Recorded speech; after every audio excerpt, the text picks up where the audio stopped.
Iran ने उन तमाम लोगों को गिरफ्तार कर लिया है जो आयतुल्ला अली खामनाई को मारने के लिए इजराइल ने भेजे, जो ईरानी एयर चीफ को मारने के लिए भेजे, ईरान के प्रेसिडेंट को मारने के लिए भेजे, इंटेलिजेंस ऑफिसर जनरलों को, न्यूक्लियर साइंटिस्ट को। इस दफ़ा ईरान ने तकरीबन तमाम लोगों को गिरफ्तार कर लिया है। ये जो शख्स आपकी स्क्रीन पर आ रहा है, इसका नाम है स्कॉट राइटर। ये यूएस की इंटेलिजेंस का अहम तरीन ऑफिसर रह चुका है। उसने कहा है कि इजरायली जंग बुरी तरह हार गया है। उसने कहा कि हुआ यह है कि जिन लोगों को भेजा गया था बड़ी पर्सनालिटीज़ को मारने के लिए, लाइक आयतुल्ला हों या बड़े बड़े, उन सब को ईरान ने गिरफ्तार कर लिया और इजराइल का इतने सालों का बहुत बड़ा नेटवर्क ईरान में बुरी तरह पकड़ा गया है। अब उसके पास कोई रास्ता नहीं कि ट्रंप या स्ट्राइक करे तो ही वो बचत हो सकती है, नहीं तो वो ईरान का कुछ नहीं कर सकते। और उसने बड़ी मजे की बात की है कि इस वक्त ये पैनिक में है। अब पैनिक क्यों? जाहिर सी बात है, ईरान ने भुरकस निकाल देना है। लेकिन सबसे मजे की सूरत हाल देखिए, ये जरा वीडियो देखें। ये जो खातून है, आप जानते हैं ये कौन खातून है? आपके रोंगटे खड़े हो जाएंगे कि किस लेवल पे जाके इजराइल ने काम किया और वो बेनकाब भी बुरी तरह हो गए। इस खातून का नेतन्याहू से डायरेक्ट राब्ता था। इस खातून ने कहा है 7 से 8 लैंग्वेजेस ये बोलती थी। ये रिंग लीडर थी सबकी।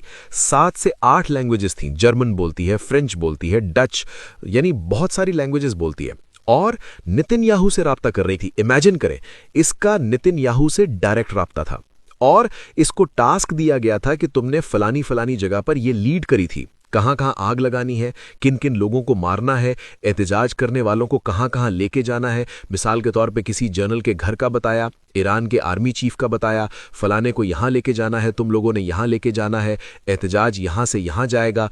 आयतुल्ला तक की लोकेशन जो लोग पकड़े गए हैं उन सबको पता थी। इमेजिन करें, अब हुआ क्या है, ये ईरान के चीफ बैठे हुए हैं, जुडिशरी के चीफ हैं। उन्होंने कह दिया भाई हमने लड़काना है सबको, हमने किसी को नहीं छोड़ना। वहां अब ये औरत रो रही है और क्या कहती है? खुदा मुझे कभी माफ नहीं करेगा, ये नहीं करेगा। और कहती है जब 7 इन्वेस्टिगेटर बैठा हुआ था सामने चीफ, तो उसने कहा कि बताओ, तुम्हारा नेतन्याहू से कह रहा था, बताओ तुमने किस किस से राब्ता किया है। तो वो कहती है प्लीज मुझसे ना पूछें। उसे कहा नहीं, तुम बताओ यहां पर। अब चीफ को नहीं पता, तो आगे से कहती है जो इजराइल का सबसे ज्यादा गंदा वर्स्ट इंसान है उससे, नेतन्याहू से। उनके रोंगटे खड़े हो गए। इमेजिन करें, और कहां से? टेलीग्राम से। यानी इस वक्त की जो सूरत हाल पैदा हुई है वो इतनी ज्यादा खतरनाक है, लेकिन ईरान ने पकड़ लिया सबको। अब मजे की बात यह है कि इस दफा ईरान ने सीखा कैसे है। देखिए, पिछली दफा की जंग में जो लोग थे, ईरान तब से लेकर अब तक इंटेलिजेंस बेस ऑपरेशन कर रहा था। इतना बंदा उन्होंने पकड़ा है पिछले 7-8 महीने में, इतना बंदा पकड़ा, उसके बावजूद गद्दार खत्म नहीं हो रहे थे। और इस दफा उन्होंने क्या किया? एहतजाज करने वालों में अपने बंदे घुसा दिए। और वो कर क्या रहे थे कि जो बंदा उनको नजर रखे हुए थे, जो बंदा ये कह रहा था कि यहां पर जाओ, वहां पर जाओ, सबको मूव कर रहा था, इधर निकलो, उधर जाओ, फलाना करो, जो देख रहा था, जो लीड कर रहा है, उसको एजेंसियां और उनकी जो लॉ एनफोर्समेंट लोग हैं वो उठा के ले गए। अब उनमें ये खातून जैसी मिसाल के तौर पर है।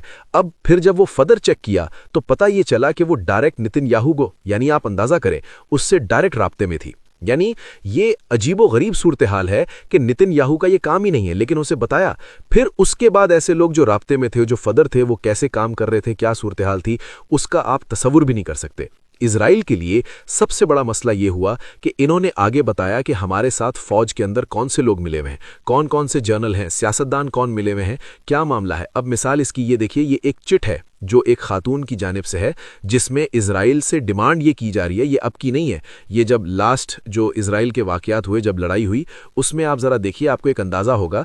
तो ये इजराइल को उन्होंने कहा कि आप आयतुल्ला को मारें, उसके बेटे को मारें, और ये जो हेड क्वार्टर्स हैं उनको मारें, फलाना, ये सब कुछ वो उसे रिक्वेस्ट कर रहे हैं। अब तस्वीर वो सामने ला नहीं सकते। आप इमेजिन करें, वो इस तरह रिक्वेस्ट कर करके चीजें भेज रहे हैं इजराइल को कि आप ये करें, आप वो करें। इस सारी सूरत हाल के अंदर असल मसला ये है कि लोगों का जो सबसे बड़ा नेटवर्क इजराइल ने वहां पर बिछाया हुआ था वो पकड़ा गया। इजराइल परेशान है, परेशान वो बहुत ज्यादा है, क्योंकि आज तक इतने बड़े पैमाने पर उनका नेटवर्क नहीं पकड़ा गया और उनका एक बंदा नहीं मारा गया। जब आपका देखिए, इस दफा जो अटैक था वो कुछ इस तरह करवाना था कि मुजाहिरीन को भेजना था उन लोगों के घरों में, चाहे चीफ है या फलाना है। इमेजिन करें, आयतुल्ला अली खामनाई के घर के बाहर गए, दरवाजे तोड़ दिए। लेकिन इस दफा ईरान ने सीखा, ये उनको सबको कहीं ना कहीं मुंतकिल कर दिया, अंडरग्राउंड कर दिया, और सिक्योरिटी इस दफा मैनेज किया उन्होंने। स्टिल खतरा अभी भी मौजूद है, लेकिन काफी हद तक वो कामयाब रहे हैं। तो जब वो कामयाब रहे हैं तो इस जरूरत हाल में उन्होंने अपने बंदों को देखा। इसका मतलब है कि कोई रिलाय नहीं कर रहा था, इस दफा कोई किसी से बात नहीं कर रहा था। इस दफा उन्होंने एक और भी तो काम किया। जितने सिक्योरिटी, न्यूक्लियर साइंटिस्ट, ये वो, इन सब के लोगों के घर में जो खानसामी, जो बावर्ची, जो ड्राइवर, जो माली, जो मेंटेनेंस वर्कर, उन सबको फोन तो एक ले लिए, उन सबको बदलवाया और सब ने अपने अपने बंदे बदले। कोई रिलाई नहीं कर रहा था, किसी का पास कोई फोन नहीं है। पिछली दफा होता ये था कि जब वो इजराइल ने अटैक किया तो पता ही चला कि ड्राइवर्स हजरात ज्यादा थे, यानी खुद वो फोन यूज नहीं कर रहे, ड्राइवर का फोन था और वहां से वो गए। तो ये सारे का सारा नेटवर्क बेनकाब हुआ। लेकिन इस दफा हुआ ये कि नेतन्याहू चाह रहा था कि अमेरिका लड़ाई करे, हम ना जाएं, लेकिन फौजन डायरेक्टली इनसे लड़ाई करे। लेकिन फिर मसला क्या हुआ, जब डायरेक्ट लड़ाई करने में आए तो सारे का सारा नेटवर्क बेनकाब हो गए। ये सारे लोग बीच में निकल आए। ये अमेरिका का नेटवर्क तो छोड़ें, इजराइल का यहां नेटवर्क था, अमेरिका के मिसाइल जाने, वो दोनों ही बेनकाब हो गए। अब आप अंदाजा करें, आयतुल्ला अली खामनाई जिंदा बच गए हैं, ये बहुत बड़ी कामयाबी है। वो अंडरग्राउंड हो गए, चले गए बहुत सारी चीजों में, यानी अब तक का जो सबसे बड़ा मसला सामने आया है वो उनको जिंदा रखा, उनके चीफ को जिंदा रखा, उनके प्रेसिडेंट बच गए, मेंबर ऑफ पार्लियामेंट्स बच गए, सारे, एक भी बंदे को कुछ नहीं हुआ, क्योंकि इस दफा सबने स्टेप्स बेहतर लिए और ज्यादा अच्छी तैयारी थी। और इजराइल की तैयारी अच्छी नहीं थी। देखिए, पिछली दफा भी ईरान ने भुड़कस निकाला है, ये तो आप सब जानते हैं। मसला एक ही जगह पर आया था, गद्दारों का, और कुछ नहीं। तो जो भी आप कहें, ईरान ने इस दफा बाजी पलट दी है। ये अंदाजा नहीं था वैसे कि ईरान ये बाजी पलटेगा इस तरह, क्योंकि लग रहा था कि इस दफा रिजीम चेंज 90% हो जाएगा, क्योंकि सबको खतरा इस बात का था अंदर गद्दार बैठे हुए। लेकिन ये तो समझ लें, बड़ी हैरान कर देने वाली सूरत हाल है कि अगर आपने वो तमाम गद्दारों का नेटवर्क पूरे का पूरा पकड़ लिया, ये बहुत बड़ी ईरान की अब तक की कामयाबी है।